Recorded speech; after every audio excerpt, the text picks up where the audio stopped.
Hello everyone and welcome to my channel. So since this is my first ever YouTube video, I'm going to give you like a brief introduction to me, my books, and kind of what my goals are going to be for this channel. So hello, I am Paige. I'm a 20-year-old self-publishing author. I work as a barista on the side. I do have currently 2 published poetry collections and a 3rd on the way, and I'm also working on a fantasy novel, and I will dive into those a little bit more in a minute. So I am pretty active on Instagram under the handle at pmrights_0, so you can find a lot of my works there and keep up with anything that I'm working on in the moment, funny writing content, all that good kind of stuff on there. But since I've never been on here before, I kind of want to talk to you guys about what I do and why I do what I do, what my goals are as an author, basically. I am a person just like everyone else. I'm part of the LGBTQ community. I've struggled with chronic illness, mental health issues, and as an author, I really want to bring light to certain issues and certain groups of people that maybe aren't portrayed in the ways that they want to be, maybe don't see themselves in characters in the media currently. So I think that is really my goal as an author, is to portray characters as real people with real issues that people in the real world face. So with that, I'm going to start talking to you guys about some of my books. So my first published book came out in April of 2024. I self-published through Amazon. So this is going to be Echoes of Eden.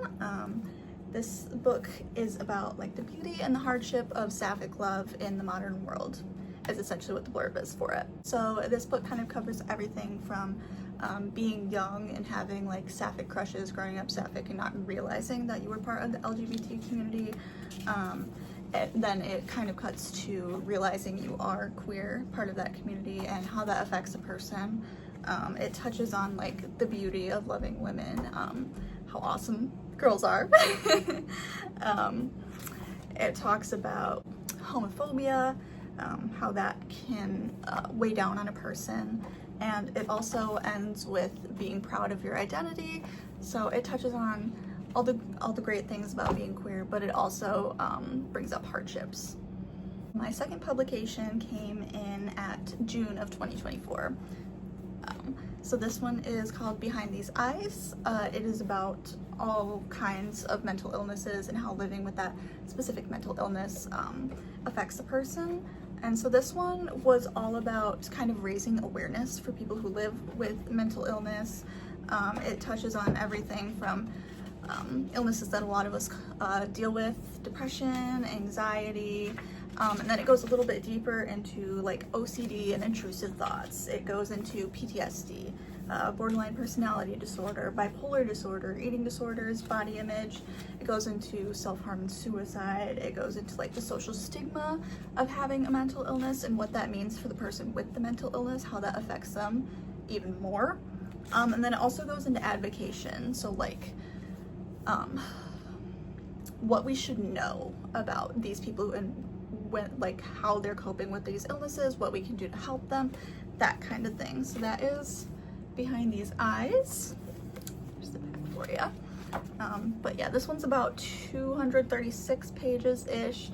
There is some artwork in this one, which there isn't in Echoes of Eden, and I don't think I mentioned, but that one is about 130 pages, so quite a bit shorter than Behind These Eyes.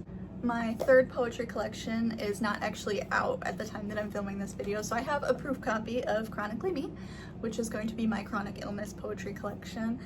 This collection really goes into what it feels like to live with chronic illness, different kinds of chronic illness as well. I mean, it touches on like connective tissue disorders, gastrointestinal disorders, fatigue, muscle pain, heart issues, circulatory issues, and just all those kind of like bodily functions that maybe someone without a chronic illness wouldn't think about, but people who have chronic illness, like it affects them day to day.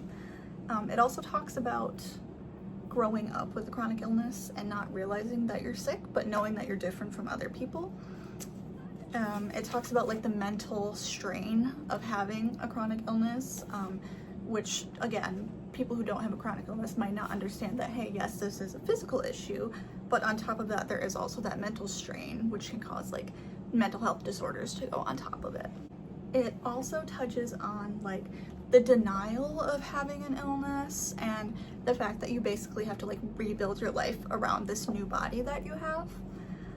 You might have had all of these goals, and now that you know your body isn't working as it used to, if you are someone who wasn't born with a chronic illness, then you might have to completely rethink everything that you thought you knew about your life and your future. It also touches on how people around you might not understand your chronic illness. They might not understand that, no, you're not being lazy, you're not this or you're not this, but you are sick. So additionally, this poetry collection does also talk about like doctor's trips, what it takes out of a chronically ill patient to have to go to all these appointments, have to pay for all these appointments, go through all these tests, and maybe not even get any answers out of it. So it does talk about multiple tests like MRIs, x-rays, ultrasounds, orthostatics, IVs, which are all things I personally have gone through, so I did my best to relay those kind of tests to people who maybe haven't, or to people who have and have never felt understood or represented in literature before. To kind of go with that section, the next section also talks about the discomfort and the, I don't want to say PTSD, but the medical like trauma that comes with having to go through so much testing and to have to go to so many appointments that typically people your age may not have gone through.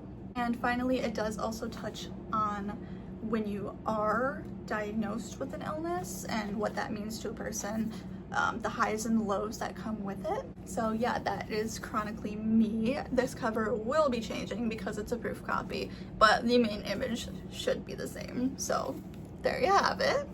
And then finally, I did mention my fantasy novel, which is currently unnamed, but I will touch on it a little bit. Right now, I'm just keeping it in this binder so I can make edits as I go, which I know is not recommended, but I don't always do what I should. But anyway, I am writing this fantasy novel, and essentially it is about this girl named Emryn, who is the lost heir to a fallen kingdom. She is currently in hiding with her, I guess, caretaker Petra.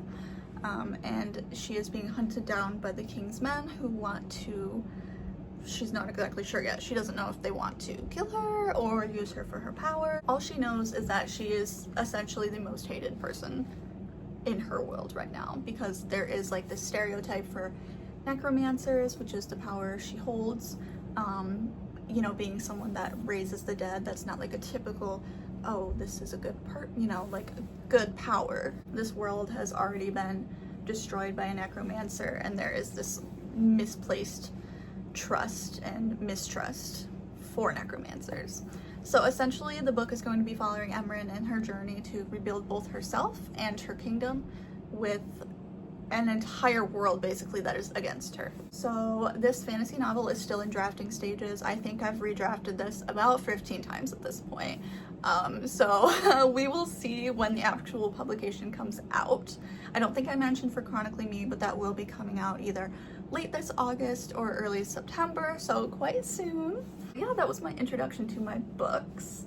So now I'm going to kind of get into what my goals are for this page, what I kind of hope to record in the future. With this page, I'm kind of hoping to record my own progress, get to see how I grow as an author, where I started, where I'm heading, and eventually get to look back and be like, hey, I remember when I was there, now I'm here. And of course, I would love to share my books with other people that can appreciate them, whether that is people in the LGBTQ community, people who struggle with mental health issues, people who are chronically ill, or, you know, someone who just wants a good story. I really hope I can find those people, those readers, and I hope they appreciate my writing. I would also love to help other authors as they're growing, whether they're just starting out or maybe just in a rut, looking for someone to help them get out of it. So I would love to answer any questions, do any videos about questions that you might have about writing. I know next week I was planning on filming a video